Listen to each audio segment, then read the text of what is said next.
Hello dear students and my friends, आप सभी का आपके अपने यूट्यूब चैनल पर स्वागत है।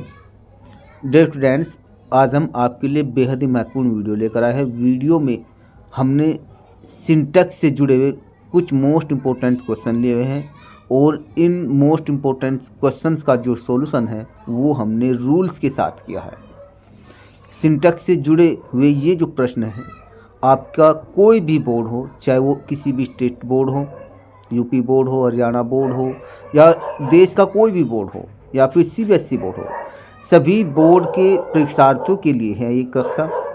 और यहाँ तक कि अगर कॉम्पिटिटिव एग्ज़ाम में भी सिंटैक्स से संबंधित इस टाइप पे कोई क्वेश्चन आ जाए तो आप चुटकियों में कैसे उसका हल निकाल सकते हैं, कैसे उसे सोल्व कर सकते हैं, कैसे आप अपना जो अशुद्ध वाक्य दिया हुआ है आपको पेपर में वो कैसे सही कर सकते हैं। तो वीडियो को आप बिना स्किप के अंत तक जरूर देखिए ताकि आपको हर एक टॉपिक पर पूरी जानकारी मिल जाए और आपसे कोई भी जानकारी न छूटे। पहले जो वाक्य दिया हुआ है इसमें दिया हुआ है I prefer coffee than tea. आपको कुछ नहीं देखना है, सिर्फ ये देखना है जो प्रेफर आएगा। प्रेफर, मान लो प्रेफर शब्द है, जूनियर, सीनियर, इंफीरियर, इंटीरियर, अगर ये शब्द आए तो वहाँ दैन नहीं आता बल्कि हम प्रीपोजिशन टू का प्रयोग करते हैं। बस इतना ध्यान रखना है। ना हिंदी अनुवाद की आवश्यकता, ना किसी वर्ड मीनिंग की आवश्यकता, सिर्फ हमें ये शब्द देगा प्रेफर। अगर प्रेफर आ गया और यहाँ कंपेरिजन वर्ड दैन दिया हुआ है तो हमारा गलत क्या है, यहाँ पे दैन गलत है, यहाँ टू आएगा, ये वाक्य सही हो जाएगा। सही वाक्य I prefer coffee to tea. Next जो वाक्य है आपका, आगे बढ़ते हैं। इसमें दिया हुआ है ही reached at the railway station well in time. तो आपको ध्यान का रखना है, रीच्ड के बाद में एट नहीं आएगा, रीच्ड के बाद में प्रीपोजिशन एट नहीं आता है। तो यहाँ आपका सही क्या आ जाएगा, ही reached the railway station well in time, ये सही हो जाएगा। नेक्स्ट आपका जो है वाक्य, he is an European not a Asian. अब इसमें गलत क्या है, एक लॉजिक समझना। अगर मान ले कोई वर्ड वोवेल से शुरू हो रहा है लेकिन उसकी आवाज़ है कॉन्सोनेंट की कॉन्सोनेंट की, तब ऐसी स्थिति में हम आर्टिकल ए का प्रयोग करते हैं। यदि वोवेल से शुरू हो रहा है और आवाज़ भी वोवेल की है तब हम ऐसी स्थिति में एन का प्रयोग करते हैं। तो यहाँ क्या हुआ, जैसे यू, हालांकि ई और यू ये दोनों वोवेल हैं लेकिन आवाज़ कॉन्सोनेंट की आ रही है तो इसलिए यहाँ पे हो जाएगा ए। और जहाँ ये एशियन, एशियन ए से शुरू हो रहा है और आवाज़ भी वोवेल की आई है, यहाँ ए के स्थान पर हो जाएगा एन। तो सही वाक्य हो जाएगा he is a European not an Asian. आगे बढ़ते हैं।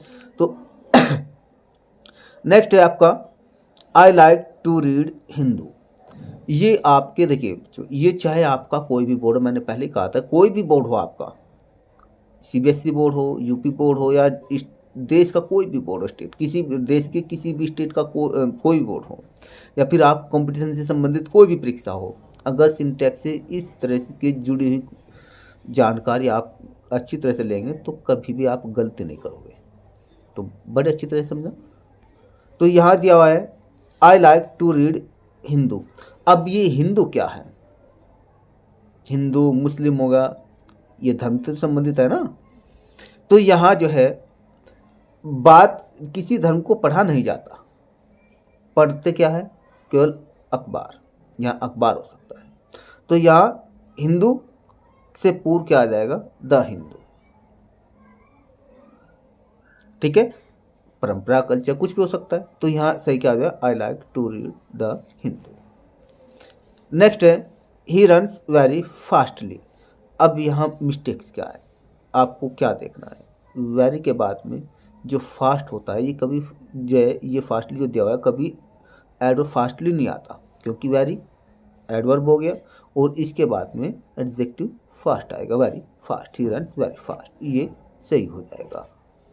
आपको सिर्फ ये देखना है। नेक्स्ट आगे बढ़ते हैं। नेक्स्ट वाक्य जो दिया हुआ है, many a patriot have died for his Motherland. अब ऐसी कंडीशन में आप क्या करेंगे, जब मैनी का अर्थ होता है कहीं, जब मैनी के बाद में आर्टिकल ए आ जाए या मैनी ए और फिर सिंगुलर नाउन है, ठीक है, तब ऐसी कंडीशन में यहाँ जो वर्ब दी हुई होगी वो भी सिंगुलर होगी, तो यहाँ हैव के स्थान पर हैज़ होगा, ठीक है। तो सही वाक्य क्या हो जाएगा, many a patriot has died for his Motherland, ये आपका सही वाक्य हो जाएगा। ऐसे नेक्स्ट वाक्य पढ़ते हैं, he is taller of 2 brother. अब यहाँ देखिए, ऐसे करने में जब कंपेरेटिव डिग्री हो गई, कंपेरेटिव डिग्री और ऑफ आ गया प्लस 2 ब्रदर या 3 ब्रदर, ये ऐसे आ जाएगा, ठीक है, 2 ब्रदर्स ना। तो ऐसी कंडीशन में हम क्या करेंगे कि जो कंपेरेटिव डिग्री है उससे पूर्व भी दा लगाएंगे, और जो हमारा न्यूमरल एडजेक्टिव है यानी 2 1 2 3 4 न्यूमरल एडजेक्टिव है, इनसे पूर्व भी हम दा लगाएंगे, ठीक है। यानी he is the taller of the 2 brothers, वह दोनों भाइयों में अधिक लंबा है, ये इसका अर्थ हो गया। तो नेक्स्ट बढ़ते हैं इसमें, he enjoyed during the holidays. अब he enjoyed during the holidays, यहाँ जो दिया हुआ है ऐसी कंडीशन में देखिए, ही एंजॉयड हिमसेल्फ, उसने स्वयं आनंद लिया ड्यूरिंग हॉलीडेज, छुट्टियों के दौरान। अब हॉलीडेज जो छुट्टी है दा नहीं आएगा, कंप्लीट हो जाएगा। अब ये हिमसेल्फ स्टार्टिंग में लिखा होता है यहाँ पे, इसलिए यहाँ नहीं आया है। नेक्स्ट है आपका, the philosopher and the poet has come. अब आपको ये क्या ध्यान रखना है, यहाँ देखिए फिलोसफर और पोएट, ये दार्शनिक और कवि अर्थात 2 अलग अलग व्यक्तियों के नाम को शो करा है। क्यों, अगर द इनसे दोनों से पूर्व आ रहा है तो समझ लीजिए ये प्लूरल में है, तो ऐसी कंडीशन में जो वर्ब होगी ये हैज़ के स्थान पर हैव आ जाएगा, तो ये आपका सही हो जाएगा। नेक्स्ट है आपका, bid him to finish the work. Simple सा है, बिड आज्ञा देना है, बिड के बाद में प्रीपोजिशन टू का ये प्रयोग नहीं करेंगे यहाँ पे, तो bid him finish the work, ये हो जाएगा सही। नेक्स्ट है, ए कोट बीइंग टॉर्न नीड्स मैंडिंग। अब ऐसे इसे क्या कह सकते हैं, एक फटे हुए कोट को सिलाई मैंडिंग की, यानी जैसे सिलाई करना की आवश्यकता है। अब यहाँ जो दिया हुआ है टोन, ये जो टोन शब्द है ये एडजेक्टिव का काम कर रहा है, इसलिए इस जो आर्टिकल है, आर्टिकल ए के तुरंत बाद टोन आएगा, ए टोन कोट नीड्स मैंडिंग, ये आ जाएगा। ये आपको ध्यान रखना है और कुछ नहीं देखना है, ना किसी वर्ड के मीनिंग की ज़रूरत है आपको, ना हिंदी अनुवाद की ज़रूरत है, बस सिर्फ आपको ये कॉन्सेप्ट समझना है। अब ये दिया हुआ है इसमें, although he was poor but he was honest.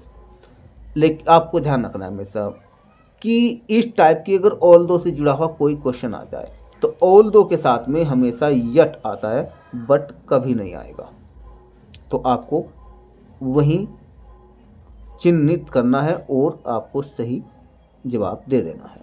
Although he was poor yet he was honest. Next आपका सेंटेंस है, it is the same watch which I purchased today.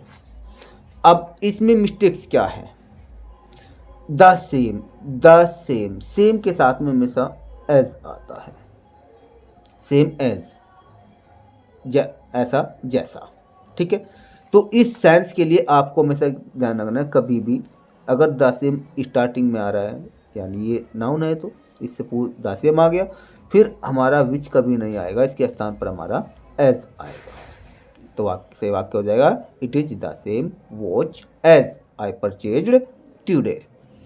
Next आपका वाक्य है, he has gone to Mumbai yesterday. अब ये आपको एक logic की ध्यान रखना है, अगर यस्टरडे आ गया तो समझ लीजिए पास्ट इंडेफिनिट टेंस का वाक्य है, इसलिए हैज़ गॉन नहीं आएगा, यहाँ ये वेंट हो जाएगा, सेकंड फॉर्म जाने की। He went to Mumbai yesterday. Next, myself can do it. अब कभी भी हमने बताया है, पहले एक वीडियो डायरेक्ट इनडायरेक्ट स्पीच पे प्रोनाउन से संबंधित हमने वीडियो डाली थी, उसमें भी बताया। और ये जो दिया हुआ है माई सेल्फ, कभी भी रिफ्लेक्सिव प्रोनाउन ये जो है इस टाइप में निजतावाचक जो सर्वनाम है ये myself, himself, herself, ठीक है, themselves, yourself, yourselves, ourselves, तो ये कभी भी वाक्य के स्टार्टिंग में नहीं आता है। ठीक है, ये जब भी आएंगे जो इनके नॉमिनेटिव केस के प्रोनाउन हैं, जैसे माई सेल्फ का नॉमिनेटिव केस का प्रोनाउन क्या है, आई है, तो आई के तुरंत बाद में हम माई सेल्फ लिख सकते हैं।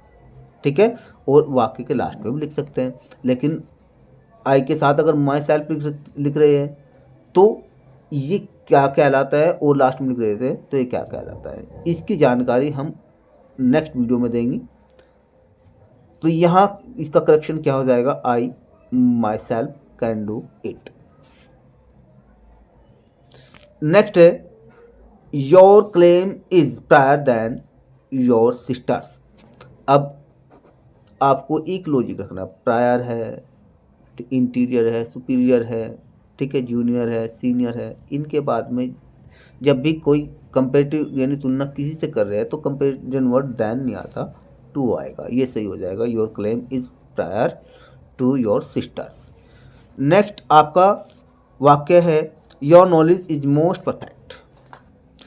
मोस्ट परफेक्ट, मोस्ट तो आने, सुपरलेटिव डिग्री थोड़े, सर्वाधिक तो थोड़े, किसी कंपेरिजन थोड़े करे, तुलना थोड़े ना कर रहे यहाँ पे। तो आप यहाँ क्या देखेंगे कि ऐसी कंडीशन में जैसे ये दिया your knowledge is most perfect, तो यहाँ मोस्ट नहीं आएगा। किसी भी आप विद्यार्थी की आपने साथी से कहा यार, ये कहते हैं ना, आपकी जो नॉलेज है, आपका ज्ञान है पूर्ण है, या आपकी नॉलेज पूर्ण है, मोस्ट परफेक्ट नहीं कहेंगे, ठीक है, यानी सर्वाधिक पूर्ण नहीं कहेंगे, तो ये आपका मोस्ट हट जाएगा, परफेक्ट यहाँ आएगा। नेक्स्ट वाक्य आपका है my brother is Elder than me. Elder है, ओल्डर है, जब ये दिया हुआ है एल्डर के बाद में कभी भी कंपेरिजन वर्ड देन नहीं आएगा, हमेशा टू आता है, ये आपको लॉजिक ध्यान रखना है। नेक्स्ट आपका जो वाक्य है more you have more you covet. अब ऐसी कंडीशन में ये भी आप ध्यान रखना, अगर इस टाइप से वाक्य आया हुआ, स्टार्टिंग में मोर आ गया और बाद का जो कोमे के बाद में वाक्य शुरू उसमें भी मोर आ गया, तो हमेशा इस मोर वाला जो कंपेरेटिव जो डिग्री है इससे पहले द आएगा, इससे पहले भी द आएगा और इस मोर से पहले भी द आएगा, यानी इसका अर्थ है जितना अधिक उतना ही अधिक, ठीक है, जितना अधिक उतना ही अधिक, ठीक है। तो यहाँ हो जाएगा the more you have, the more you covet. Covet का मतलब होता है लालच या लालच करना, वर्ब का भी काम कर सकते हैं। नेक्स्ट है the gold is a precious metal.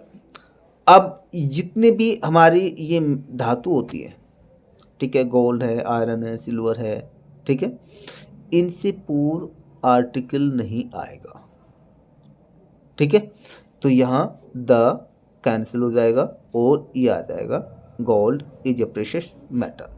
Precious का मतलब होता है कीमती, मेटल का अर्थ होता है धातु। नेक्स्ट आपका है Mohan and Ram has lost his books. अब इसमें भी मिस्टेक्स क्या है, क्योंकि मोहन और राम ये दो व्यक्ति है और इन्हें कंजंक्शन एंड जोड़ रहा है, प्लूरल हो गए, यानी तो इनके बाद में जो वर्ब है वो भी आपकी प्लूरल होगी, या तो आर है, ठीक है, या आपकी वर होगी, या आपकी हैव होगी, ठीक है, या ये कहते हैं कि डू होता है, लेकिन पास्ट टेंस में डिड चलता है में ये नहीं आया। लेकिन यहाँ बात करें हम हैज़ लॉस्ट, तो यहाँ हैज़ लॉस्ट नहीं आएगा, यहाँ प्लूरल हैव आ जाएगा, लॉस्ट थर्ड फॉर्म जो तो रहेगी। अब ये हिज अगर यहाँ होता केवल राम तो हो जाता हिज, या मोहन होता तब भी हिज होता अगर एक व्यक्ति दिया होता, लेकिन यहाँ पे दो व्यक्ति दिए हुए, ये प्लूरल होगा, इसलिए प्लूरल के लिए जो हम प्रोनाउन प्रयोग करेंगे वो देयर का प्रयोग करेंगे, ठीक है, दो या दो से अधिक व्यक्तियों के लिए। तो यहाँ से वाक्य हो गया Mohan and Ram have lost their books. Next वाक्य है ask he to go.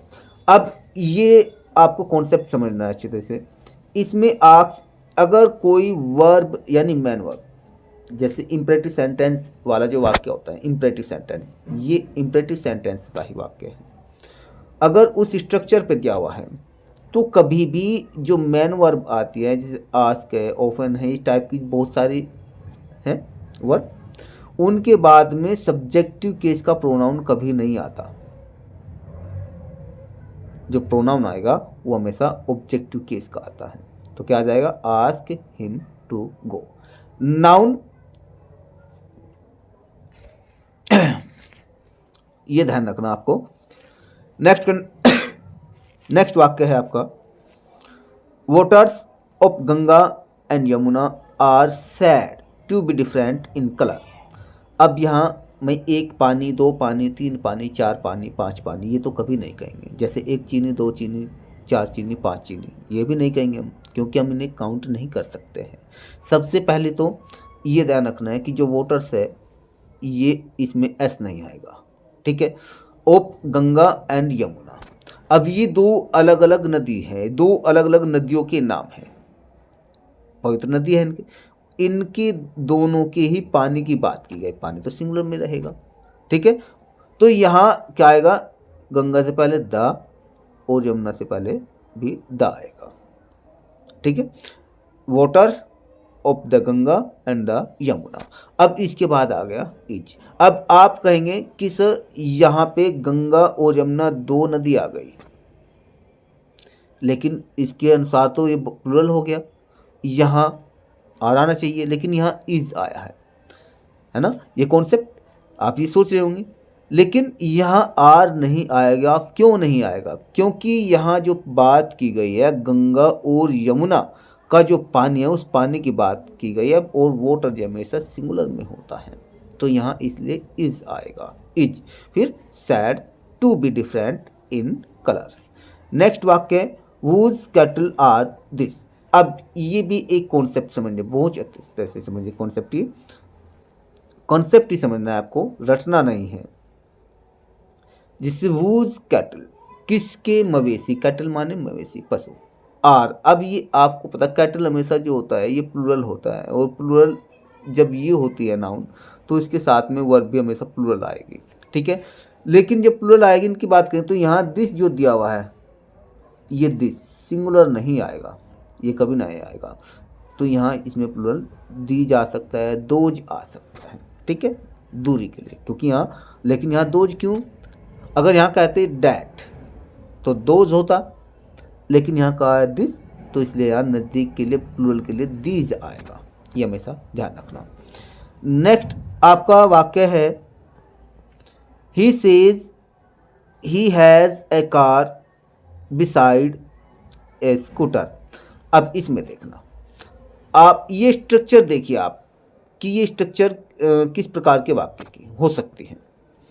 He says, फिर ही हैज़, बात तो सही है। यहाँ भी ही क्या है हमारा, यहाँ ही हमारा नॉमिनेटिव केस है, सब्जेक्टिव केस है, यही भी सब्जेक्टिव केस है।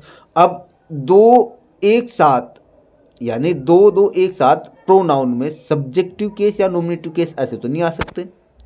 तो फिर अगर हमें दो ऑब्जेक्ट, ये सब्जेक्टिव केस या नॉमिनेटिव केस किसी एक वाक्य में प्रोनाउन रूप में लाने हैं तो क्या करेंगे हम उसे इनडायरेक्ट स्पीच में बनाएंगे उस वाक्य को, ठीक है। तो क्या होगा हमारा ये, ही सेज, फिर यहाँ इसके बाद में डैट आ जाएगा, that. He has a car, अब ये बिसाइड, बिसाइड का मतलब होता है बगल, लेकिन बगल की तो बात नहीं है, स्कूटर के अतिरिक्त, तो यहाँ बिसाइड के स्थान में बिसाइड्स हो जाएगा, इसमें भी एस लग जाएगा, ये आपका वाक्य सही हो जाएगा।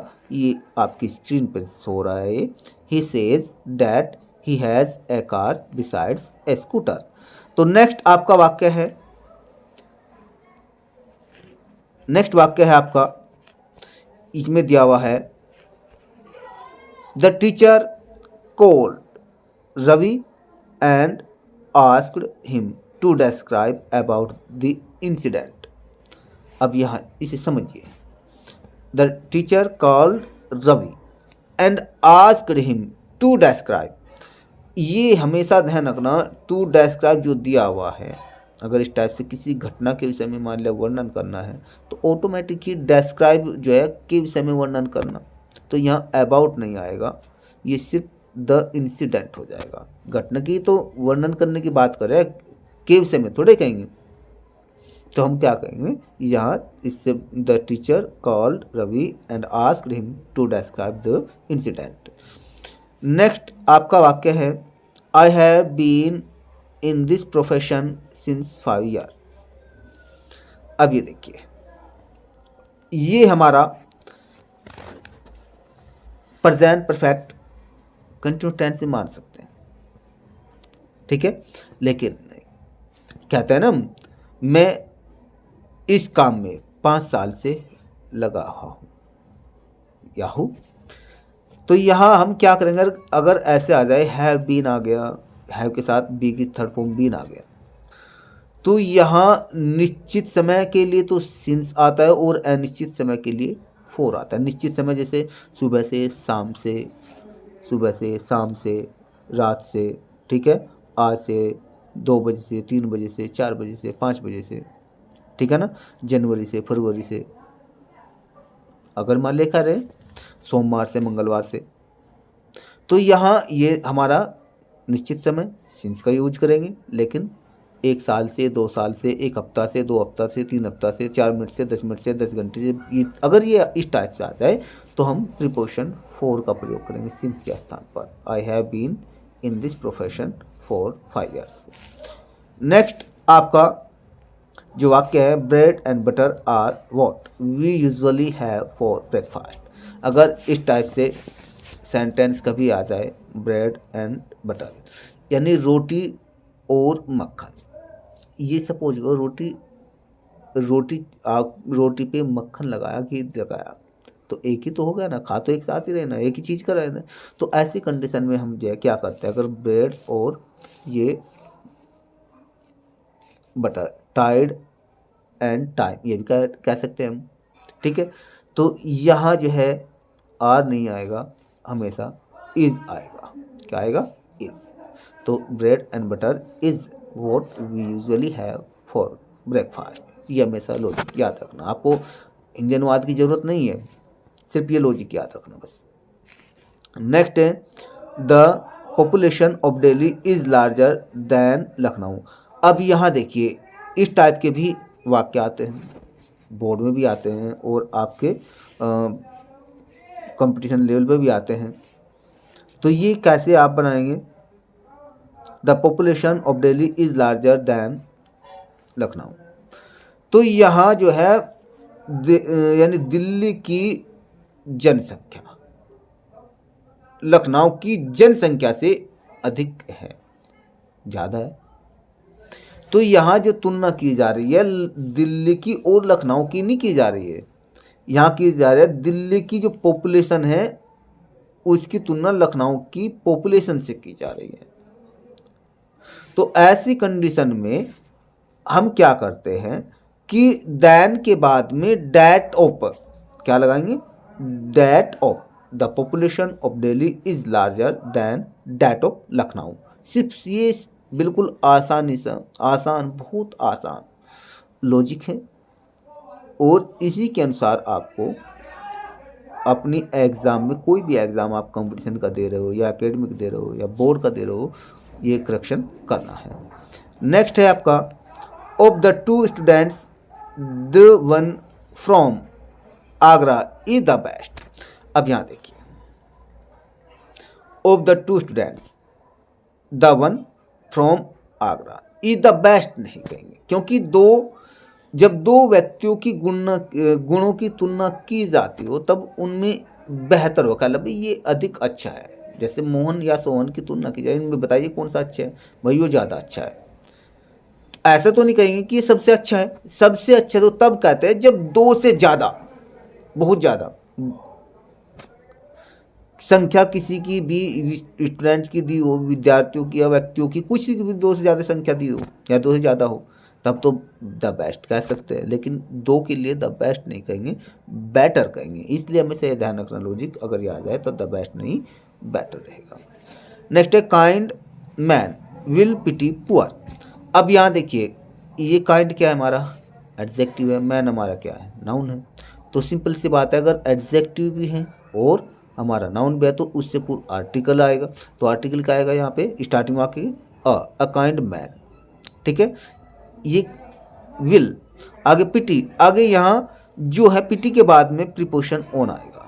फिर पुअर, ये तो हमारा एडजेक्टिव है, लेकिन इसका हमें क्या है, द पुअर यानी गरीब लोग, इससे पूरा हमारा द आ जाएगा। ये हमेशा ध्यान रखना है, द पुअर द रिच ऐसे आता है ना।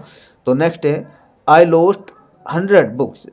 अब 100 नहीं कहेंगे यहाँ पे, 100 से पूर्व हम 1 लगाएंगे, आई लॉस्ट 100 बुक्स, ये आपका सही हो जाएगा। नेक्स्ट है the game came to and.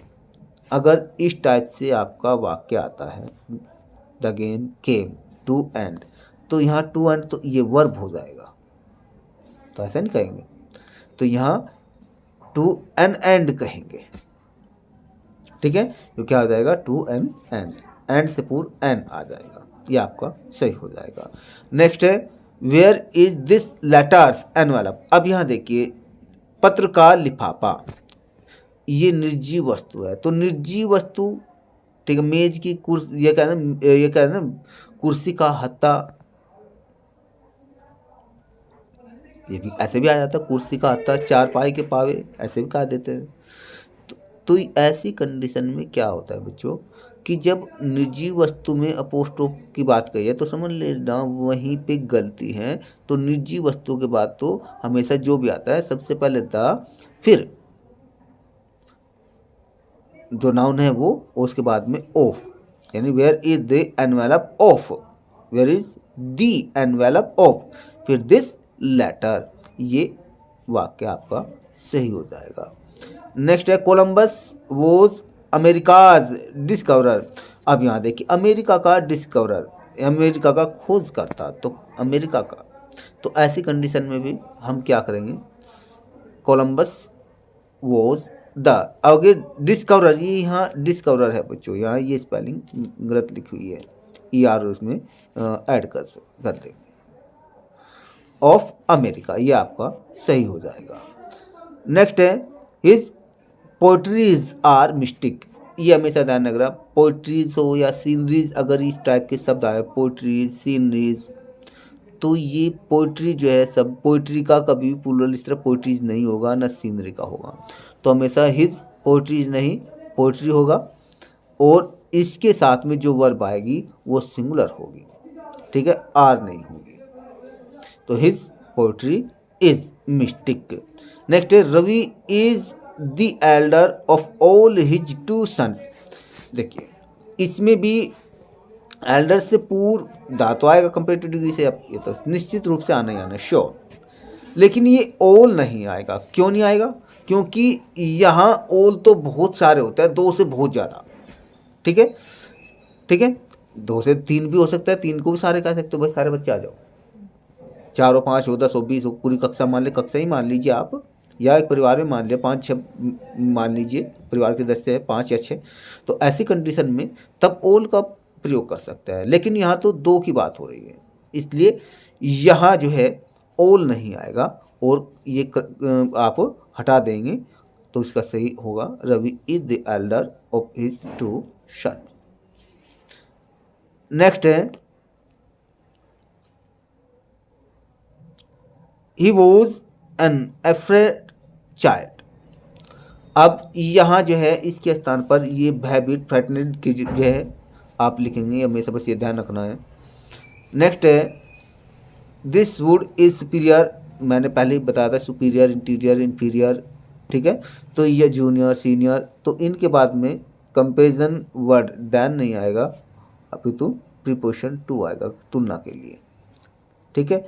Next he went to Lucknow by a car. आगे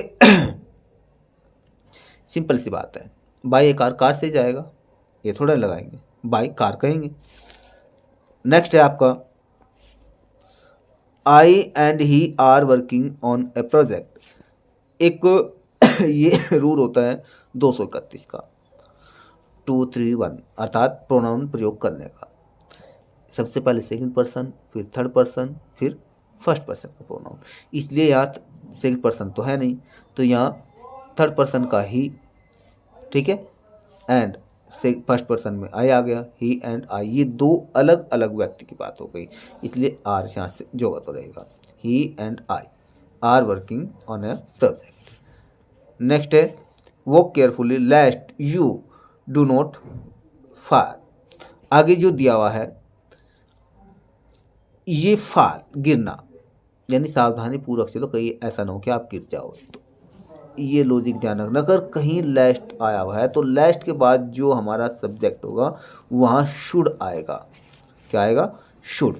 क्या आएगा? शुड, और वो भी पॉजिटिव, इसके बाद में नेगेटिव वर्ड नहीं आएगा, क्योंकि लेस्ट का खुद ही अर्थ है कहीं ऐसा नहीं होगी।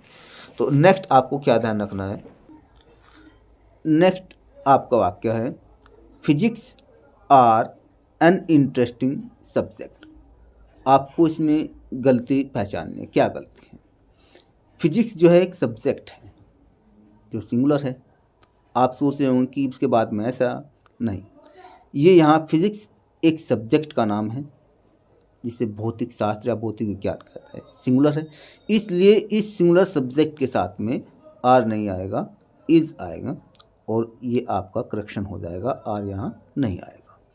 ये आपको लॉजिक हमेशा ध्यान रखना है। कोई भी एक सिंगुलर सब्जेक्ट की अगर बात हम कर रहे हैं तो वहाँ उसके साथ में सिंगुलर वर्ब भी आएगी।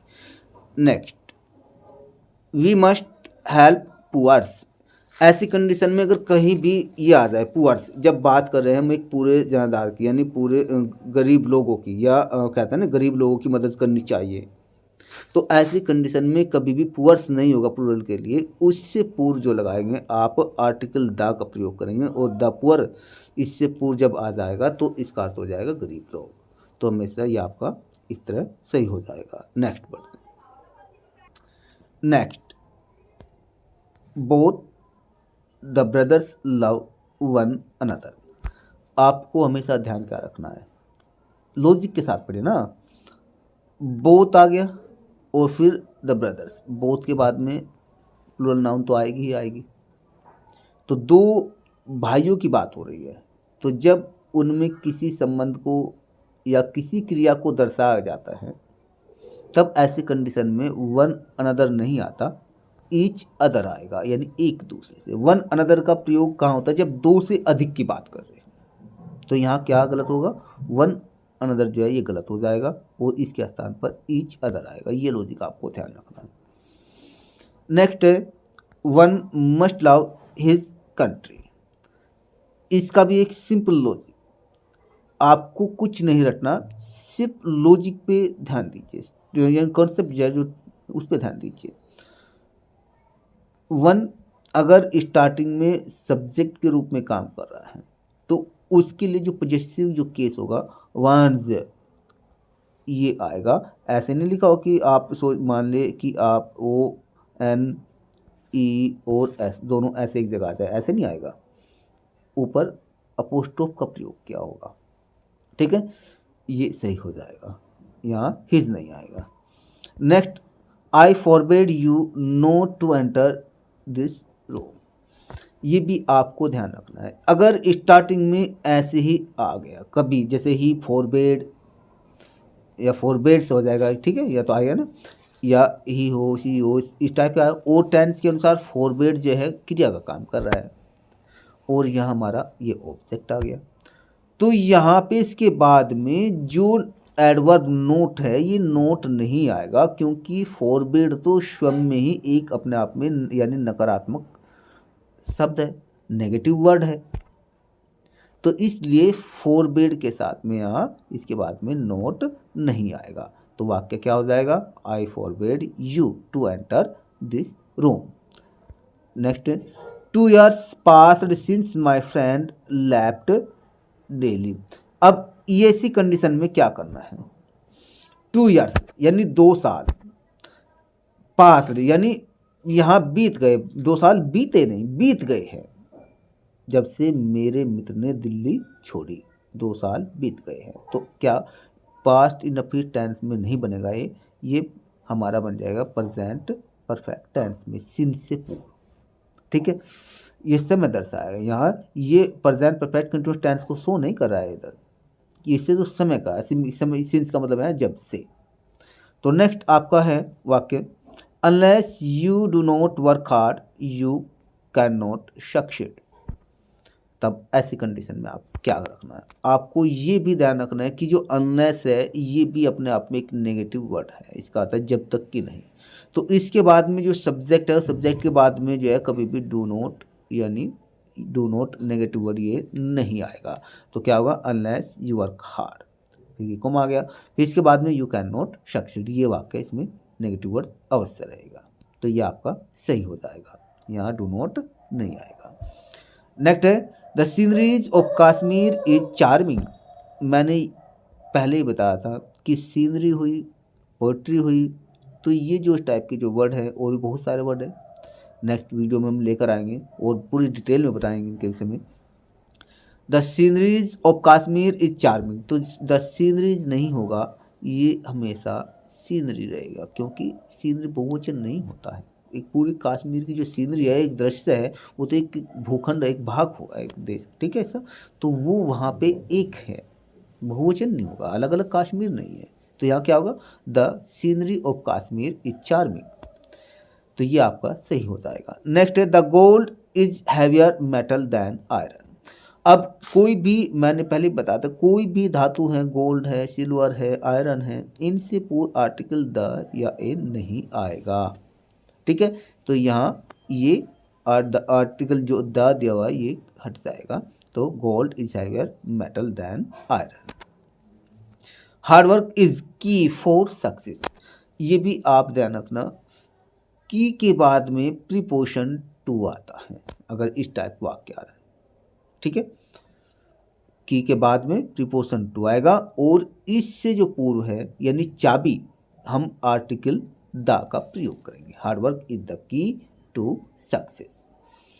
नेक्स्ट वाक्य आपका, every book and every journal in the library are in a bad shape. यहाँ एक, जब एवरी के बाद बुक, एवरी के बाद जो नाउन आता है, ये तो एक ध्यान रखना, एवरी के बाद जो नाउन होगा वो सिंगुलर होगा। अगर एंड से ऐसे ही जुड़े हुए हैं, every journal in the library, तो जो वर्ब आएगी उसके साथ में तो वह सिंगुलर होगी, हमारे प्लूरल नहीं होगी, क्योंकि ये एक एक वस्तु की बात कर रहे हैं। इसलिए क्या है, every book and every journal in the library is in a bad shape. तो इस प्रकार से ये आपके सभी वाक्य सही हो गए। यदि बच्चों आपको हमारे द्वारा हर कॉन्सेप्ट जो समझाया गया अच्छा लगे तो आप हमारे इस चैनल को सब्सक्राइब जरूर कर लीजिएगा और बेल आइकन के बटन को प्रेस करके लाइक और शेयर जरूर कर दीजिएगा, ताकि जो महत्वपूर्ण जानकारी है, जो कॉन्सेप्ट के साथ ये सिखाया गया है, ये ज़्यादा से ज़्यादा बच्चों में पहुंच सके और सभी इसका लाभ उठा सके। मिलते हैं फिर नेक्स्ट वीडियो में, तब तक के लिए जय हिंद, जय भारत।